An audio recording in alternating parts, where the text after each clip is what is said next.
So welcome to the Secure Dynamics panelcast. With me, I have three guests. I have two former guests and a brand new guest. So I have Jennifer McLaren, who is the CIO at Boston College High School. Welcome back, Jennifer.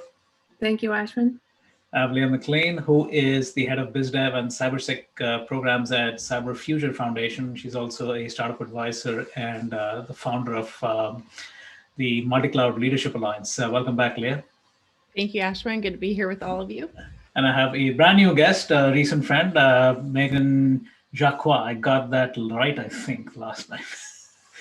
Who's a cybersecurity specialist and a frequent speaker as well as a mentor. Welcome, Megan.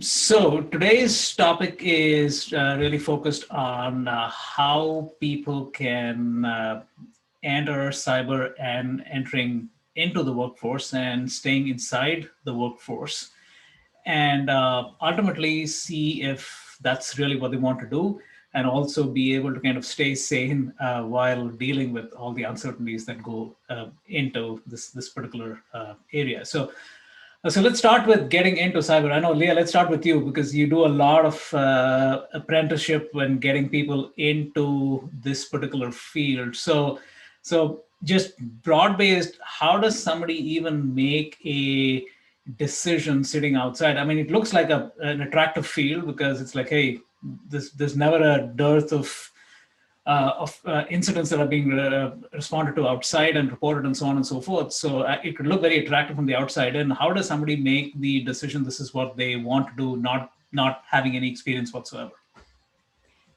I mean, we don't have 10 hours, right? I mean, it's a great question, but it's definitely a bigger discussion. I think it's challenging, and I'm just going to be very candid on the things that I'm seeing and hearing directly every day, which is why there's so much work. And I think all of us are have our hands in certain areas to help the cause. But there's 26 mentees I have right now, or apprentice applicants. And they're amazing folks. And I can tell you about each and every one of them personally and professionally. And they are the most motivated individuals, the most hardworking, determined, self-taught. The skill sets collectively between them is pages long with all of the right things, right? Including some with certifications that stack up more than those who've been in the industry for 15 years. And it's challenging for them to get into companies because they don't have experience in all the cert, and where I know many other people are and organizations are focused on, but North Dakota State, they focus on a K-20 initiative. So they look at kindergarten through high school, college, PhD into the workforce. So it's every student, every school cyber educated.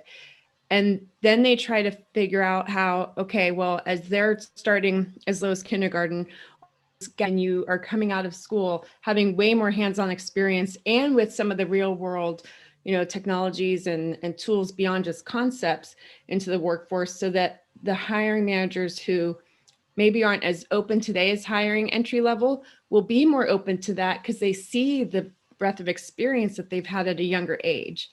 And, I think looking at where those things can happen, but then also apprenticeship programs, which I was skeptical at first about them in cybersecurity. I really was. And now that I see the benefits it can create for employers, which is actually low risk. I know some think it's higher risk, and to give these candidates a chance, right? Just at least 12 months on the job experience. And then they can, take that with down, and it's happening. But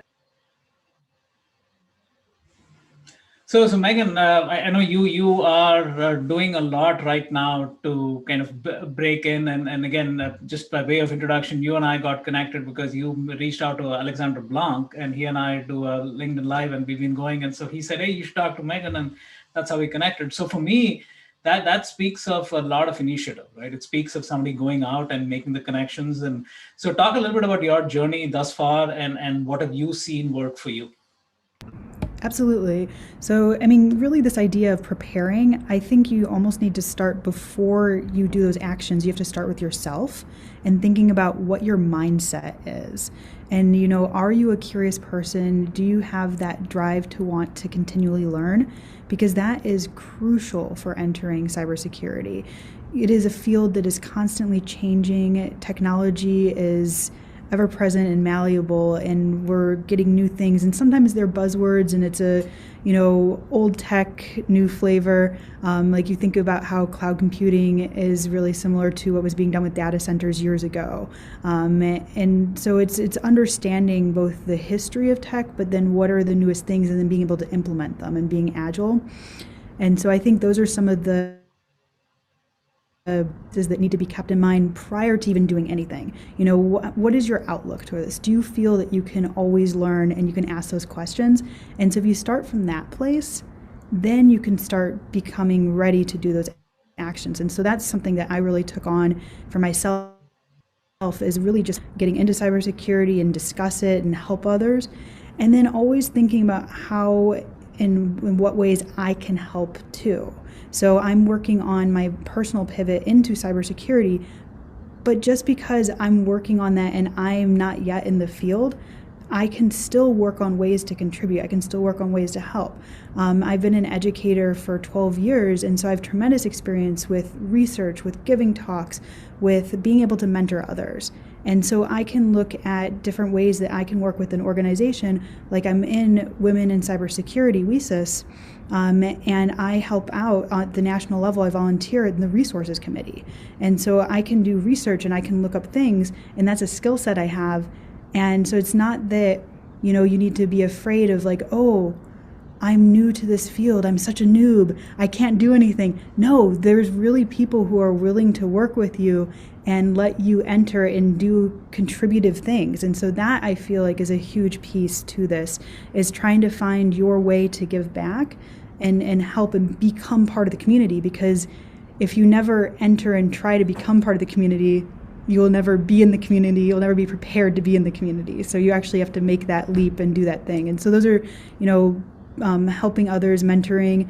I've been working with the Diana Initiative and doing mentorship with that organization for call for proposals, as well as I gave a talk at Day of Security about my pivot to cybersecurity. I think those are some really great ways that one can work on actually trying to enter and be part of the community, because then you are in the community. Wow, Jennifer, I know this is personal for you. You made a pivot, and what's your journey been like? To learn new things and to challenge myself. And I was lucky enough to have an opportunity to be the director of technology and later the information officer.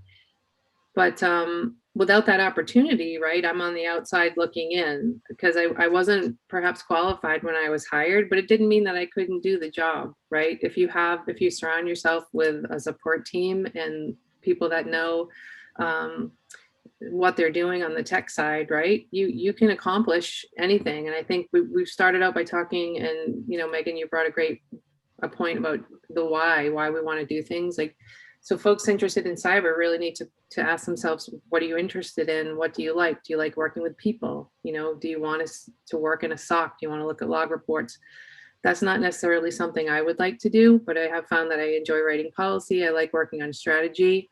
And then similar to that, breaking in, I used to think networking was very self-serving, and it made me very nervous. But Nashvin, you've helped me totally change my approach to that. And now I get such great delight out of it.